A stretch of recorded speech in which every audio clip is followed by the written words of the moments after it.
मेरी जानों को जैसे कि हमें आपको पता है चैप्टर नंबर 2 के बाद चैप्टर नंबर 3 के कुछ टॉपिक्स क्या यहाँ से स्टार्ट करते हैं। वैसे आप लोगों का चैप्टर नंबर 6 7 वहाँ से चल रहा है, तो शायद रिवीजन के साथ साथ चैप्टर नंबर 3 का आगाज करते हैं। Study of motion of the objects.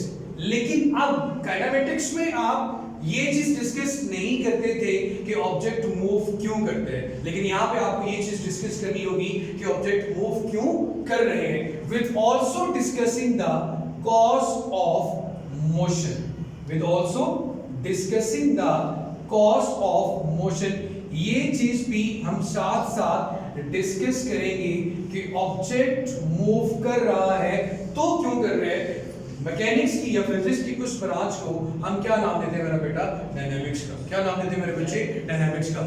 अब इस डायनामिक्स में आगे मजीद टॉपिक को समझने से पहले सबसे पहले आपको क्लियर करना है व्हाट इज फोर्स।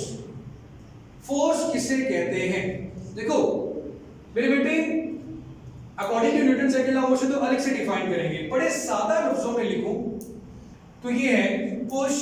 आप साइंसेस में पढ़ते आ रहे हो, पुल द ऑब्जेक्ट। किसी चीज को पुश करना या अपनी तरफ पुल करना। अब मेरे बेटे जैसे कि बोर्ड मार्कर है, इसको मैं सपोज इस तरह थ्रो कर रहा हूं तो फेंक रहा हूं, पुश कर रहा हूं, और अगर कोई चीज मेरी तरफ मैं खींचना शुरू कर रहा हूं किसी स्ट्रिंग से, मैं किसी मेटालिक बॉल को या मेटालिक बॉक्स को जिसमें बड़े जेवरात पड़े हैं उसको उठाने की खींचने की कोशिश कर रहा हूं तो मैं पुश कर रहा हूं। दोनों केसेस में क्या लगा रहा हूं मेरा बेटा? फोर्स। अब होता ही है मेरे बेटे, अगर इसकी डेफिनेशन की जाए, फोर्स मूव्स और टेंड्स टू मूव। हो सकता है कि आप फोर्स लगाओ, जैसे इस दीवार पे मैं फोर्स लगा रहा हूं, मैं इसको मूव नहीं करवा सकता लेकिन कोशिश कर सकता हूं। फोर्स लगाकर आप ऑब्जेक्ट को मूव करते हो या मूव करने की कोशिश करते हो। स्टॉप्स रोकते हो और टेंड्स टू स्टॉप या फिर रोकने की कोशिश करते हो। And force can also change the direction of moving object. Football आपकी तरफ आ रहा है, आप फोर्स लगा के उसकी डायरेक्शन को चेंज कर लेते हो। आप क्रिकेट खेल रहे हो, बॉलर आपको बॉल करवा रहा है, आप फोर्स लगा के उसकी डायरेक्शन को चेंज कर देते हो। तो फोर्स की वजह से ऑब्जेक्ट की मोशन को कम भी किया जा सकता है, फोर्स लगा के ऑब्जेक्ट की मोशन को बढ़ाया भी जा सकता है, फोर्स लगा के ऑब्जेक्ट की मोशन को रोका भी जा सकता है, और फोर्स लगा के मेरे बेटे हम ऑब्जेक्ट की डायरेक्शन ऑफ मोशन को भी चेंज कर सकते हैं। तो मेरी जान यहां पे हम लिख देंगे force can also change the direction of moving object. Force can also change the direction of moving object. अब मेरी जान, ये तो हमने एग्जांपल ले ली फोर्स की। अब वेट भी एक फोर्स है, जैसे कि वेट क्या होता है? ग्रेविटेशन फोर्स है, जमीन की तरफ खींचती है। अब मेरे बेटे ये तो हमने डिफाइन कर लिया फोर्स को। उसके बाद हमारे पास सेकंड डेफिनेशन आती है मेरा बेटा, इनर्शिया। गैलीलियो साइंटिस्ट थे जिन्हें उनके नोबेल प्राइज पे दिया गया। अच्छा, उन्होंने क्या कहा?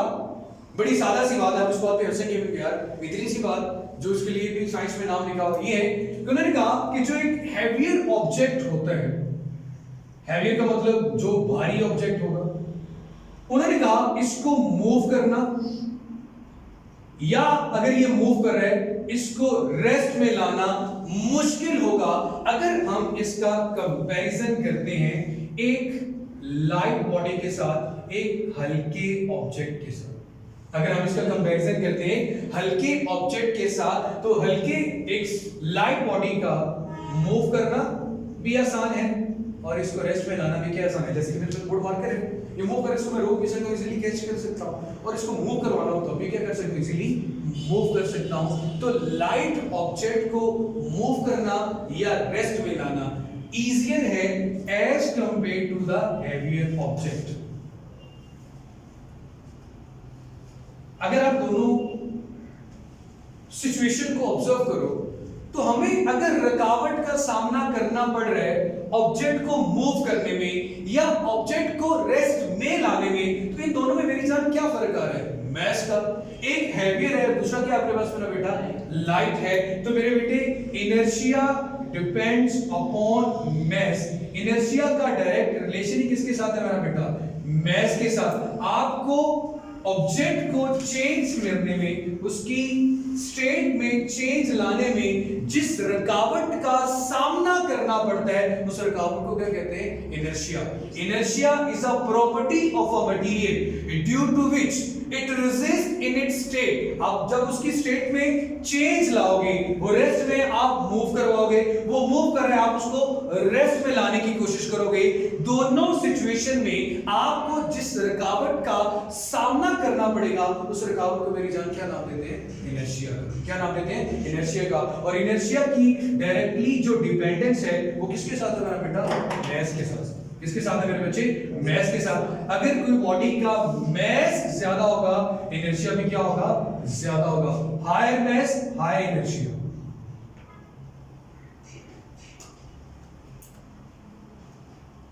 जी मेरे बेटे, यहां तक क्लियर हो गया? Higher mass, higher inertia. अब मेरी जान डेफिनेशन अगर लिखें, inertia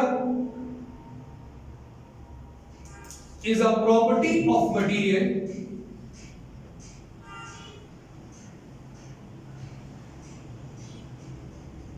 due to which it resists in its state of rest or motion। Inertia किसी भी मटेरियल की वो खूबी है जिसकी वजह से आप उसकी स्टेट में which it exists in state of rest or motion resist। जी क्लियर हो गया यहां तक मेरे बेटे? What is dynamics? The study of the motion of the objects with also discussing the cause of motion। What is force? Force is a push or pull the object। By applying the force, you can move the object, you can stop the object, you can speed up the object, and you can also change the direction of the moving object। Then हमारे पास क्या आ गया मेरा बेटा? Inertia। इसने बात की सबसे पहले गैलीलियो ने कि हेवियर ऑब्जेक्ट को मूव या रेस्ट में लाना डिफिकल्ट होता है as compare to the lightest one. दोनों में जो एक्चुअल डिफरेंस है वो मैस का है। आपको जिस रुकावट का, जिस रेजिस्टेंस का सामना करना पड़ता है किसी भी बॉडी की स्टेट में चेंज लाने के लिए, उस रुकावट को हम क्या नाम देते हैं मेरा बेटा?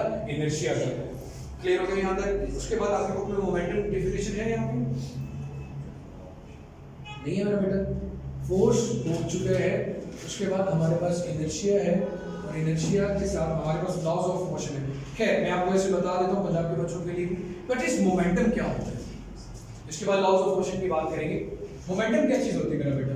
मोमेंटम जब कोई ऑब्जेक्ट जिसका कुछ ना कुछ मैस हो और वो मूव करे, सो क्वांटिटी ऑफ मोशन, उस ऑब्जेक्ट की मोशन स्पीड की वजह से और उस ऑब्जेक्ट के मैस की वजह से उसे क्या नाम देते हैं? मोमेंटम।